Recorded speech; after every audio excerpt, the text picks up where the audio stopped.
If you're a podcast host, listen up, this one's for you. My name is Allie Jackson. I'm the host of Finding Mr. Height, a dating and relationship podcast that I've been doing for 4 years now, sharing my positive and practical approach to dating that's built on my own life experience. And I wanted to share another experience that I've had, my secret behind monetizing my show. It's called Red Circle, and I was just telling my colleague about how much I love their platform. With Red Circle, not only am I getting a seamless hosting experience, but I also love the support I receive in ad sales. It's not just typical ad sales either. It's targeted opportunities based on my show and my life. And the platform is super simple. You just set your preferences and Red Circle matches you with sponsors that align with your show. You can vet every opportunity and their platform gives you great analytics. More recently too, my Red Circle team has brought me opportunities outside of my podcast on social media to really augment the podcast partnerships, bring them full circle. I just can't recommend them enough. If you want to give it a try, go to redcircle.com to get your free trial. That's redcircle.com for a free trial. What's one thing I wish I knew when I was younger that I think people could benefit from today? What single piece of information could have the biggest impact? And I spent some time thinking about this question, and the more I think about it, the more the answer becomes incredibly apparent. It's that you are in control of your own life, your own destiny, your own future. And when you take accountability for yourself, life changes. Period. And if you thought that was obvious, I would advocate taking a look around. Maybe a stroll through social media, the Twitters and Instagrams and TikToks of today. And no, that's not the real world, but it's certainly a microcosm of the real world. What do you see? Well, you see chronic blame. I don't like where I'm at or things are, so that must be your fault or their fault or someone else's fault. You see people looking everywhere but in the mirror, actually seeking out victimhood, because that's what brings the attention. That's today's currency. It's much easier to be the victim than the hero, because being the hero means you have to sacrifice something. It's people saying the news or some institution or the federal government is the problem. And if those things would only change, then we'd be good. Let me explain why I think this mentality is self-sabotage. And why I would take younger me by the hand and I would say, listen to what I'm about to tell you. Where you start is often outside of our control. Let's be real, life is not fair. We don't all get dealt the same hand. But this next part, as I once heard Will Smith articulate beautifully, is the same for everyone. What you decide to do about it right now is what matters. And that is the control that we all have. It's not your fault where you start, but it's your responsibility to choose where you end up. You can shake your fist at the sky, or you can start building a life that matters to you. It's easy to blame the world, to be the victim, at least in the short term. But a fulfilling life is about meaning, about fighting for something valuable, about evolving into the version of yourself that you always knew in your heart you could be. You just had to unlock.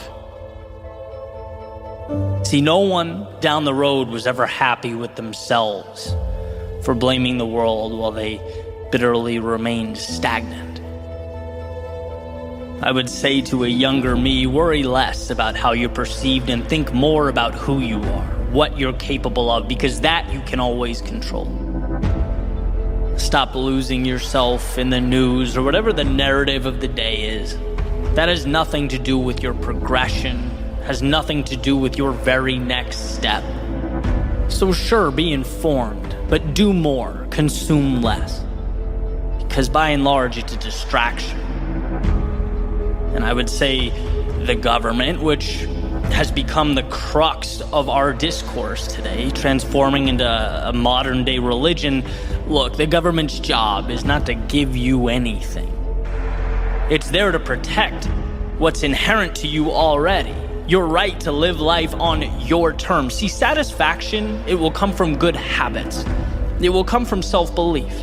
It will come from taking risks and failing and learning. It will come from the courage to step out into a world that's completely unknown. It will never come from a self-interested politician or body in Washington, red or blue. So stop whining about political optics and focus on where your 2 feet are taking you right now. Because I promise, in the grand scheme of things, that's what matters. That is your strength. Expecting someone else to come along and change your life is like screaming into an abyss. I would say to my younger self, when you start looking around and seeing what everyone else has, and beating yourself up for not being as good or feeling like you're behind, look, it's great that their success motivates you, but dwelling on it won't make your life better. Life is a race between you and you. It's a fight between yourself and those thoughts that constantly knock on the door, looking to settle into your psyche. If you defeat that demon, you'll be where you want to be, regardless of where others are. You're right where you need to be, so keep your head up and keep moving forward. I'd explain that to become something more, to change, requires a sacrifice that feels so substantial, so big at first, that it bullies most people into staying right where they are. That to become something new, you have to learn to play the fool, to get humbled. You have to change your relationship with short-term failure. And that's not easy. But taking control of your life is not supposed to be easy. Only worth it. They're different.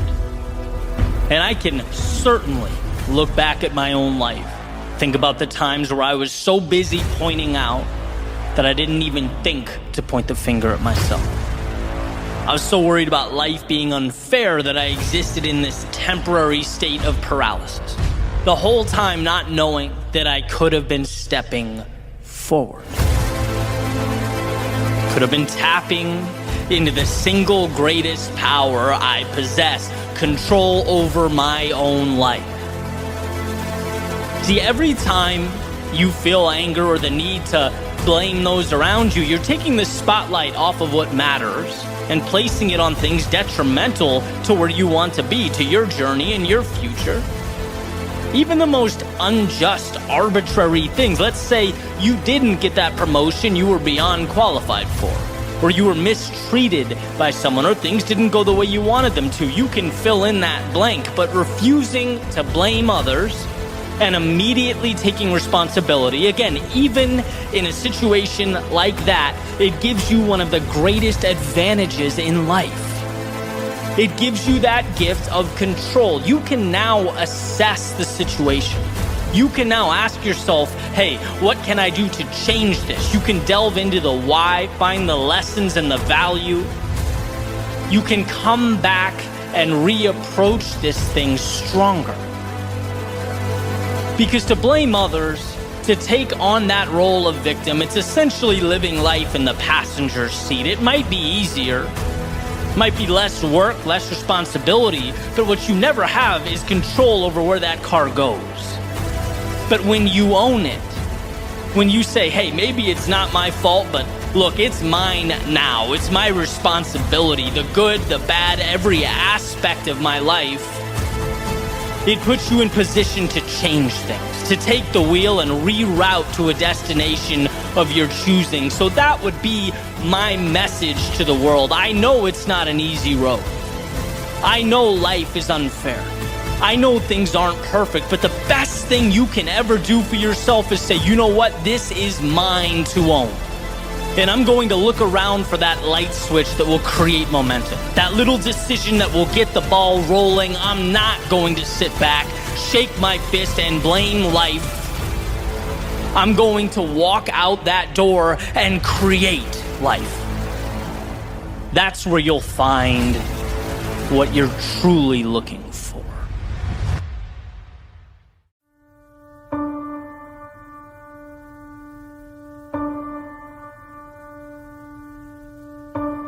Stay awake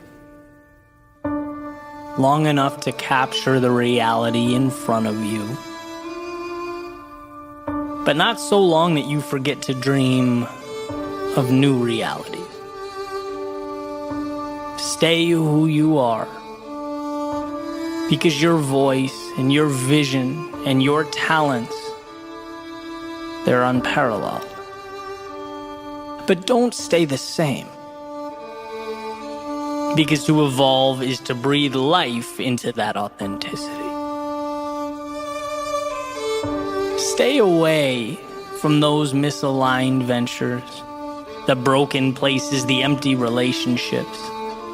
They're not you. But stay close to those things that are.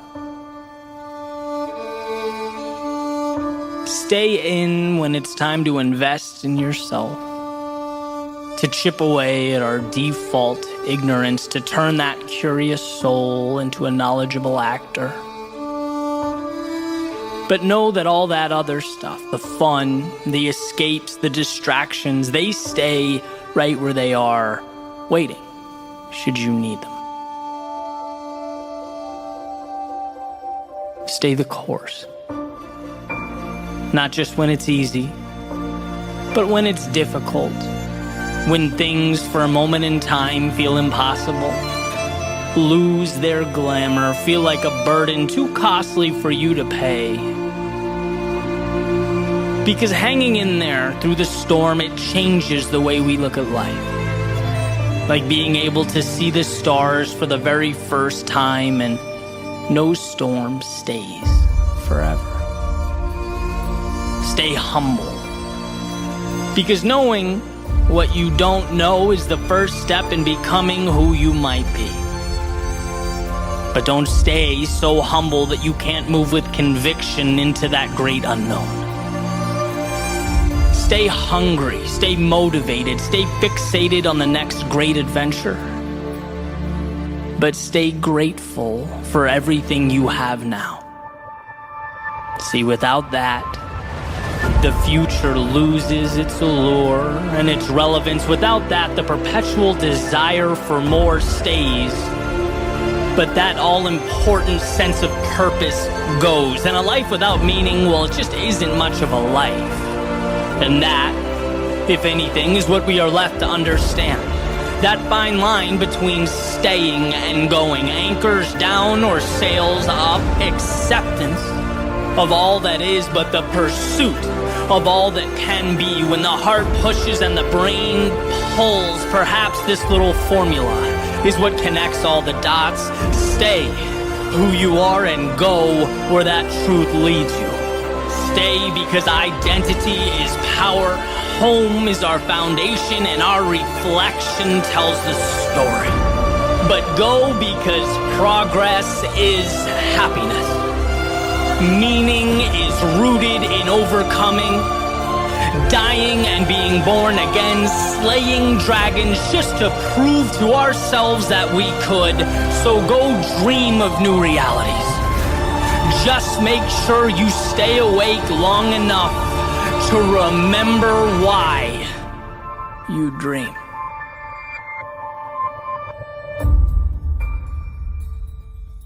Oh, to be stuck. Those moments in time where the world we've anticipated, the one that we've hoped for, well, it's not quite matching up with the one we're looking at. Those times where you stop and think, aren't I supposed to get out what I put in? Isn't the point of planning to have some type of control, some semblance of authority over the outcome? How do I get those worlds to align? I've been thinking a lot about how paradoxical life is, how what we fear is often the exact same thing we need most. How what we're terrified of is where we find our courage, it's where we become more. How when we look ourselves in the mirror and have no clue at that moment in time who the hell is looking back, well, that moment is when it all begins. Bingo. Here's what I think. I think being stuck is the blessing that we didn't know we needed, because at that moment in time, it begs us to be what we're not. It opens the curtain and unveils something that's so necessary, so imperative, yet so overlooked.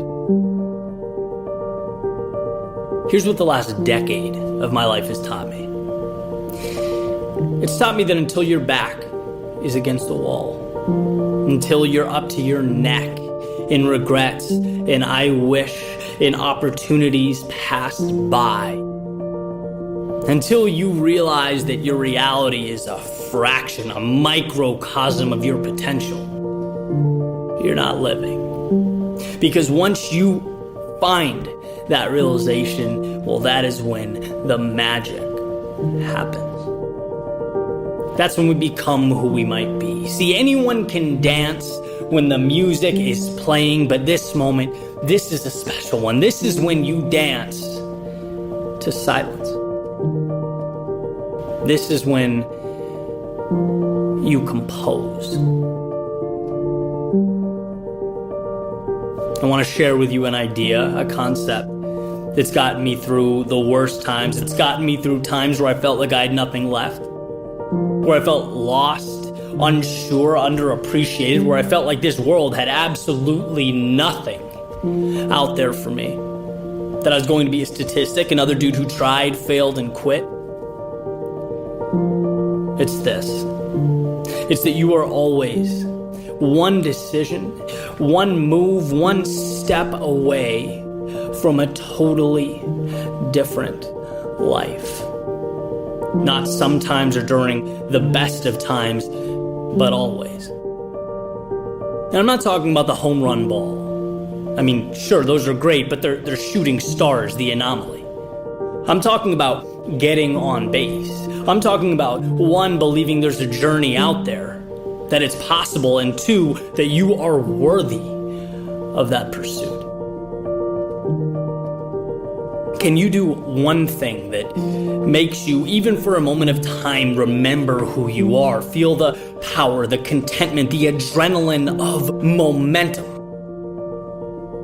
See, the road to redemption is always a light switch away. We just have to remember to reach for it.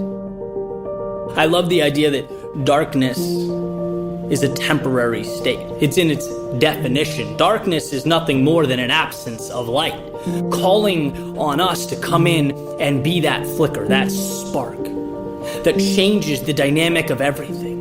No miracle, no monumental situation, just a spark that grows and grows and becomes the wildfire that changes your reality. The same one that's existed in your soul the entire time. You're not stuck. You're simply starting. Yesterday might have been brutal. It might have been life-changing. It might have been so exhausting that it's hard to look back and even comprehend. But when that storm passes, and they all do, they leave us renewed. Sometimes learning we can survive is the best gift we receive. Because guess what? Life threw everything but the kitchen sink at you, and you're still here, still standing, a little wiser, a little braver, a little stronger, a little better prepared for whatever comes next. Not defined by the storm, but what you do in its wake, what you build with the pieces. Listen, today is yours. All you have to do is decide to reach out and make it so.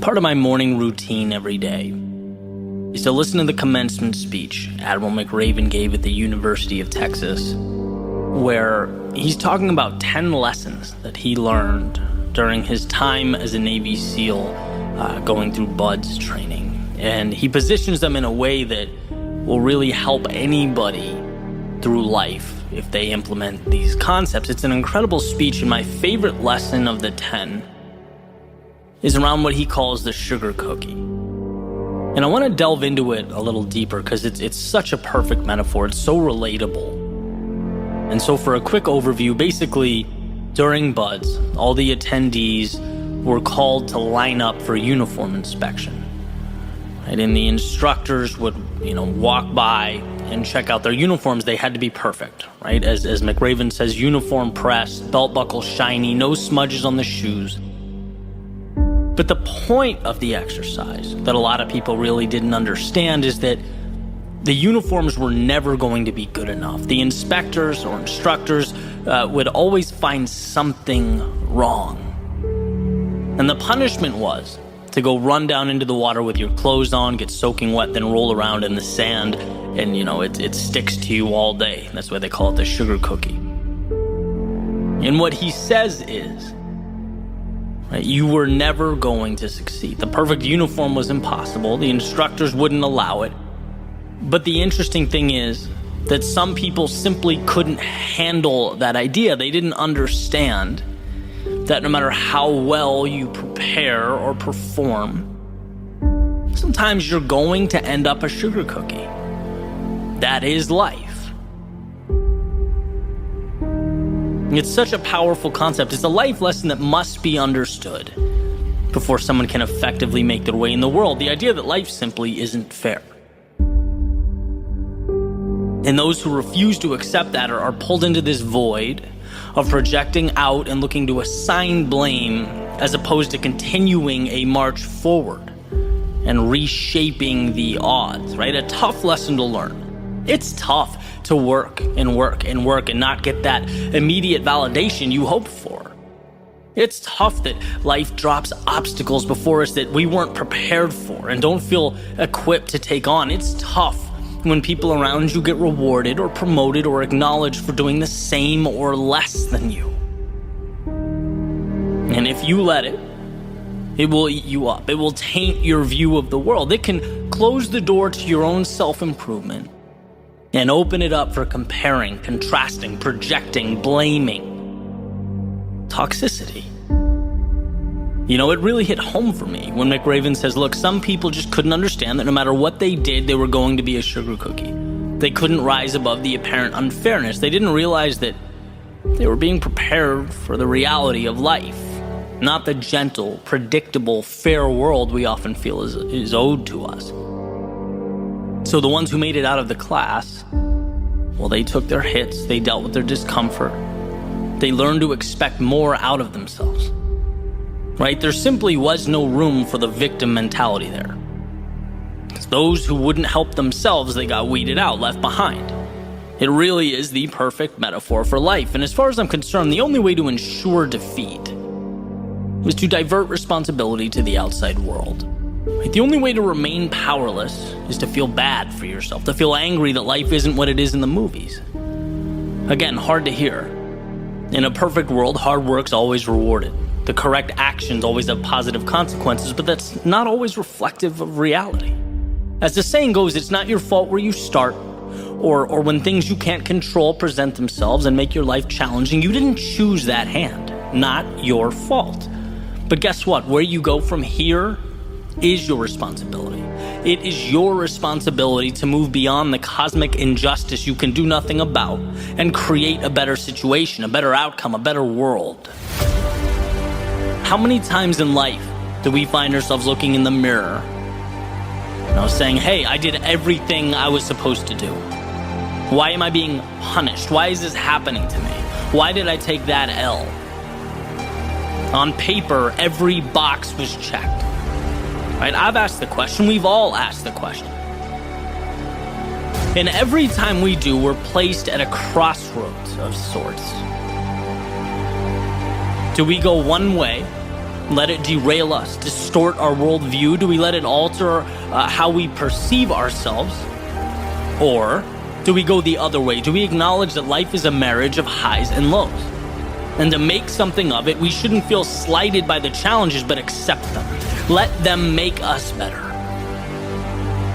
I've learned this again and again. I learned this after I spent 4 months on a project in 2014 that essentially bombed, right? And it was the first time in my life that I felt that. It's like, how? I put everything into this. How could I get nothing back? Well, turns out I got the world back. I just didn't see it at the time. I learned one of the most powerful lessons to learn. The universe is indifferent to your agenda.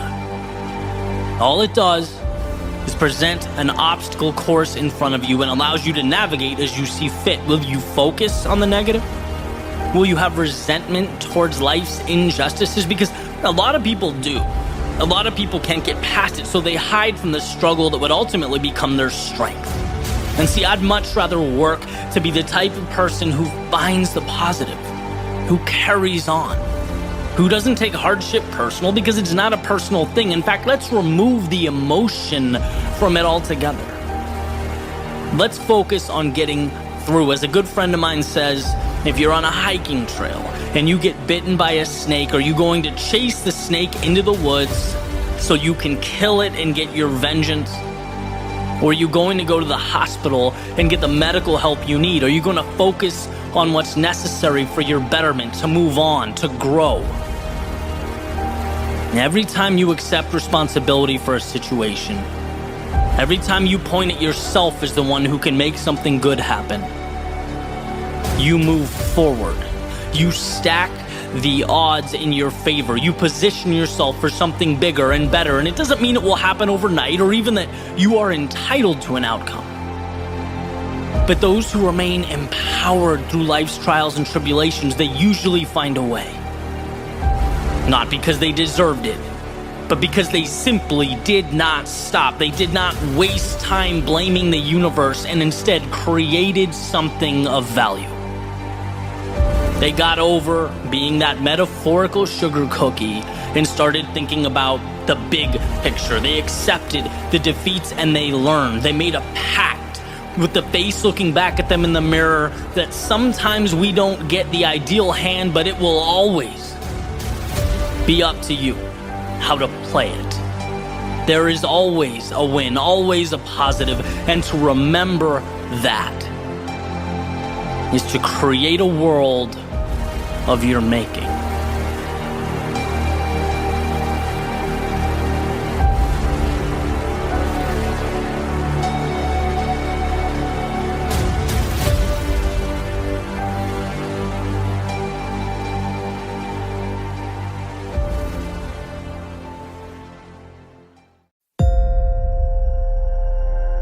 There are always barbarians at the gate. And I mean this in the sense that the second we give less than our best, the second we let up, it's not just that we allow the important things to fade. No, we let the outside world infiltrate our existence. In The History of Civilizations by Will Durant, he said something that I found incredibly interesting. He's talking about the fall of the Assyrian Empire, and he says barbarism is always around civilization, amid it and beneath it, ready to engulf it by arms or mass migration or unchecked fertility. Barbarism is like the jungle. It never admits its defeat. It waits patiently to recover the territory it has lost.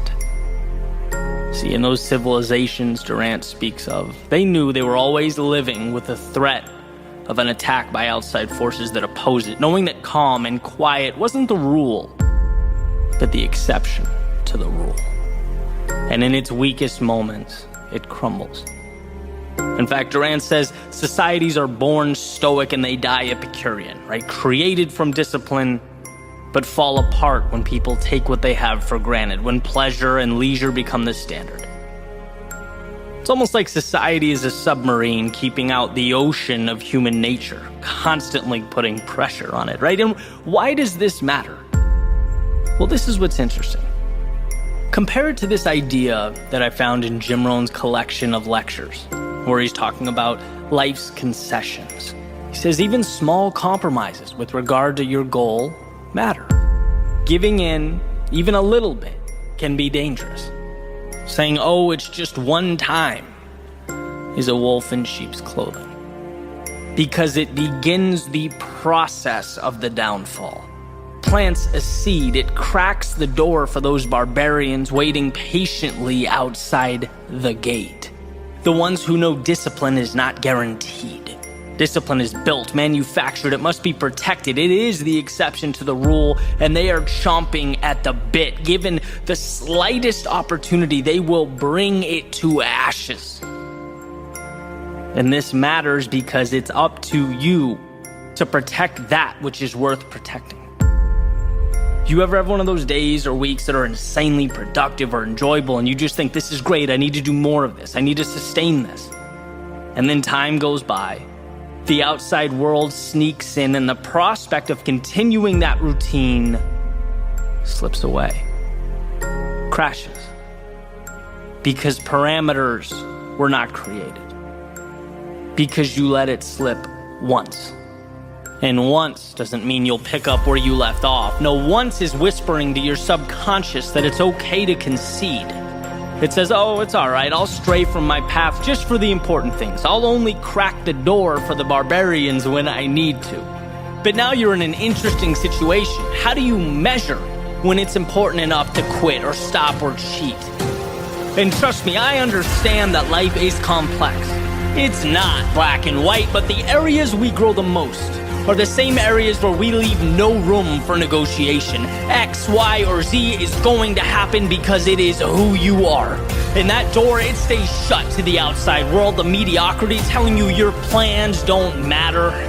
To the barbarians outside looking for any excuse to infiltrate or destroy.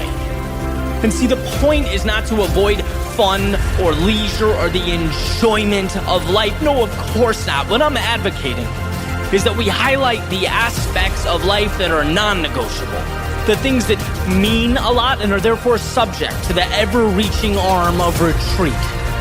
You don't have to do this, the barbarians will tell you. Once isn't the end of the world, but what life shows us is that greatness isn't one crazy or monumental action. It's keeping the intruders out where they must be restrained, remaining diligent in one's pursuit towards something more. Yes, there are always enemies at the gate, but there is also within you the ability to keep them in check, to tame them, to differentiate between your world and theirs. And in your life, your world, your empire, you are the gatekeeper.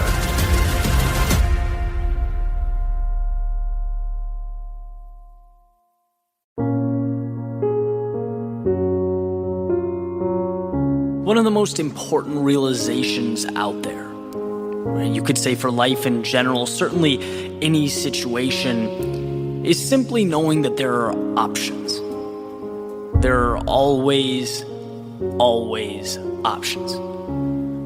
And that's in reference to that metaphorical edge or cliff that we all come up against every now and then. Right? In one capacity or another, we've all been there. We've had enough. We're mentally, physically exhausted. The deck seems to be stacked against us, and things feel hopeless. Right? And the reason that this realization has been so valuable is because it's in these moments that the negative seems to want to overshadow the opportunity. It's all we see. Right? When you've taken loss after loss after loss, your rough stretch, the brain tends not to paint pictures of rainbows or butterflies. It does the opposite. Creates a narrative of victimhood, tragedy, acceptance. It says that this is reality, this is forever. And that's why so many people let the past define who they are. Right? Because when it's rained for 6 weeks, you begin to anticipate rain. But that's why this little rule is so crucial, right? It says, hey, listen, take a step back and remember that you were the one pulling the strings. Anytime things feel hopeless, it's because you are choosing not to look at what matters. You're seeing the bad stuff, the footsteps that brought you to your predicament. But they are not you, and they have very little to do with your ability to change. It will never be a false statement that the rest of your life starts now with the decisions you make from here on out. The trick is you have to see the ocean of opportunity and not that bucket of water that you tripped over. That will always be the temptation. And I can speak from experience. I've had projects fail. I've had investments fall apart, relationships come crashing down, all the above, just like every single person alive. But what makes or breaks us is the ability to recognize our emotional state, understand that we're being irrational. Our discomfort, panic, dreary outlook, all of that is self-induced, self-made. And we can decide to see the good. Your business idea was a disaster. Fine. There are two things you can do. You can say to yourself that you suck and you can dwell on it, or you can think about the experience, the relationships you built, the lessons learned. Look, some people pay 6 figures to read about your experience in a textbook. You lived it. Maybe it didn't go exactly as planned, but you'll get to talk about that someday in an interview, right? After your next project, your next business blows up and changes the world. You can do anything, you can go anywhere, and I say that because just the thought is incredibly liberating. You're never stuck, and how amazing is that? Unless you hold out your hands and cuff yourself, limits do not exist. You have weaknesses, sure, fine, we all do, but the question is, what are your strengths? How can you better utilize what you have? The wealthy, the successful, the accomplished, the people you read about, they take the down times in stride. And I'm not saying smile and whistle while things fall apart around you. What I'm saying is anything that falls apart can be rebuilt, recreated. So don't forget that, right? Stop limiting your perspective. A loss is a future gain. Ends are new beginnings. Being scared means you're trying something new. Being embarrassed means you're learning. Sure, on the surface, these things look bad, sometimes very bad, but in the long run, they make you who you are. I always say people don't run marathons because it feels good. When you dig down, there's something more there. They're doing it for another reason. In the bumps in the road, the pain now, it doesn't mean you struck out or lost. It's part of the process. It turns into a feeling so beautiful, so perfect, that you can't even really articulate it. When you feel bad about your situation, you are thinking about the mistakes of yesterday and not the opportunity of right now. You are thinking about what has and can go wrong and not what can go right. It doesn't matter how dire your situation, you can take something from it. So put that into practice. Next time you're feeling discouraged, and that time will come, ask yourself what you are really focusing on. Seriously.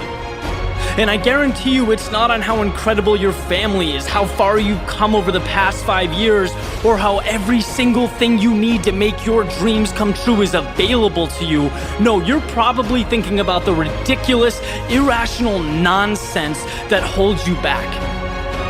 Right? You will face obstacles in life and you will overcome them, but be the solution, not another obstacle in your own way. When you are against the wall or on the edge, think bigger. Remember that any situation can be undone. Any story can be rewritten. See the opportunity. Pull out your notebook and get to work on building the world as you want it to be, not as it is. The answers are all around you. Choose to see them.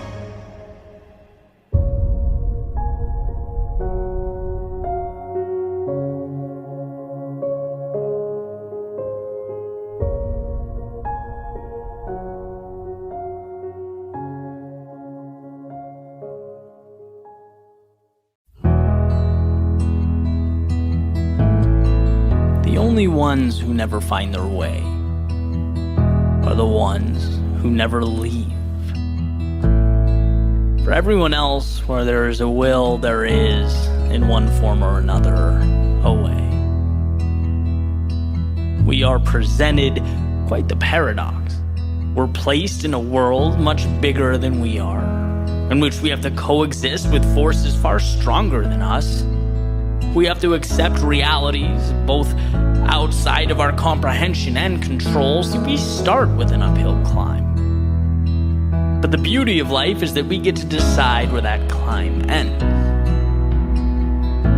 Because should we choose to utilize it, we are also given the incredible ability to expand. To use those daunting and impossible obstacles around us to become something greater. It's where we decide to push the buttons of conformity, step over the lines of self-consciousness, that big, strong, scary world starts to make just a little more sense. Every time we push back against the things we're inherently fearful of, life's opportunity opens for us. Like a carpet that just never stops unfolding, we are both outmatched and infinitely powerful. And infinite is the right word. What you become is proportional to how hard you push. Imagine a life where you don't stop pushing. The world expands with courage. By jumping headfirst into hell, we learn to develop the tools to cope with it. It's an amazing thing. That fear-based mindset that came stock with our bodies, it was meant to be built upon. Fear is the ultimate starting point, the one in which we should ultimately be grateful. How else would we know which direction to set our sails? Emerson says, when a young resolute fellow steps up to the great bully the world and takes him boldly by the beard, he's often surprised to find it comes off in his hand, and that it was only tied on to scare away timid adventurers. See, I worry that some of the most important things we need to know, life's greatest principles, get buried in complexity and misunderstanding, particularly here with fear and doubt and the things that make us feel small. Right? Because it's ultimately at that point, right when we most want to detract and cave in on ourselves, that we get an opportunity to enhance our state of existence.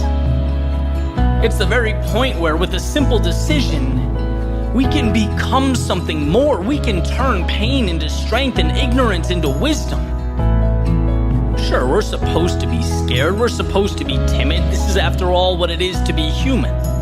But I also believe with all my heart we're supposed to take those things and rule over them. Make them transportation to what could be, not a barrier around what is. That's why this danger life continually creates for us is nothing more than a metaphorical cocoon. It's a continual reinvention. And how beautiful it is to know that there are no bounds to our potential. No borders we can't reach as we climb to this ever-changing destination. And how incredible to know that the very obstacles life places before us will, funny enough, be what gets us there.